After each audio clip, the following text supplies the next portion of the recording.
বরিশালের মেহেন্দিগঞ্জে ইফটিজিংয়ের প্রতিবাদ করায় বখাটেদের হামলায় আহত ৩। দেশ চ্যানেল প্রতিনিধি মশিউর রহমান সুমনের তথ্যচিত্রে দেখুন বিস্তারিত।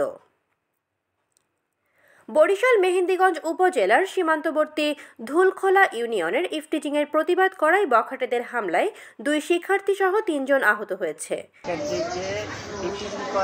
আমরা প্রতিবাদ জানানোর কারণে আমাদেরকে সত্তর মিজান রবিউল ওরা মারধর করছে।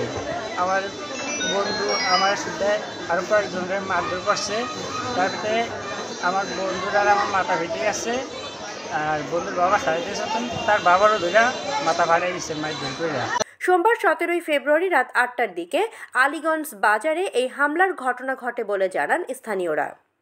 আহতরা হল ধুলখোলা ইউনিয়ন যুবদলের যুগ্ম আহ্বায়ক জাকির হোসেন খান ৪৫ বছর বয়সী, ২০ বছর বয়সী মোহাম্মদ রাহুল খান এবং ২০ বছর বয়সী রাসেল মাল। আহতদেরকে উদ্ধার করে মেহেন্দিগঞ্জ উপজেলা স্বাস্থ্য কমপ্লেক্সে ভর্তি করা হয়। আহত সবাই সলদি গ্রামের বাসিন্দা। এদের মধ্যে রাসেল মাল ও রাহুল খান আলীগঞ্জ ইসলামিয়া সিনিয়র ফাজিল মাদ্রাসার আলিম ২য় বর্ষের ছাত্র। অপর আহত রাহুল খান এর বাবা জাকির খান।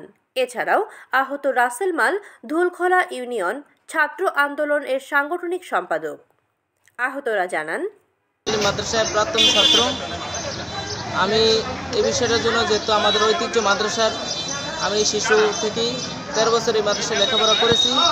এত সুন্দর এক মাদ্রাসার ছাত্রছাত্রীদের উপরে তারা পরীক্ষা নিয়ে ছাত্রছাত্রীরা কথা বলতেছে, সেখানে বাহিরের মোহাম্মদ ইমাম হোসেন, আলীগঞ্জ ইসলামিয়া সিনিয়র আলিম মাদ্রাসার প্রাক্তন ছাত্র।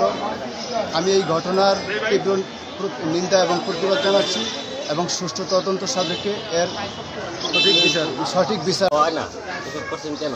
পরে আমাদেরকে মারধর করছে, মাথা মতো ফাটা গেছে লাইট দিয়ে বাড়ি দিয়ে। ৭০ মিজান আর হচ্ছে রাতুল, এরা এসে আমাদেরকে মারধর করছে।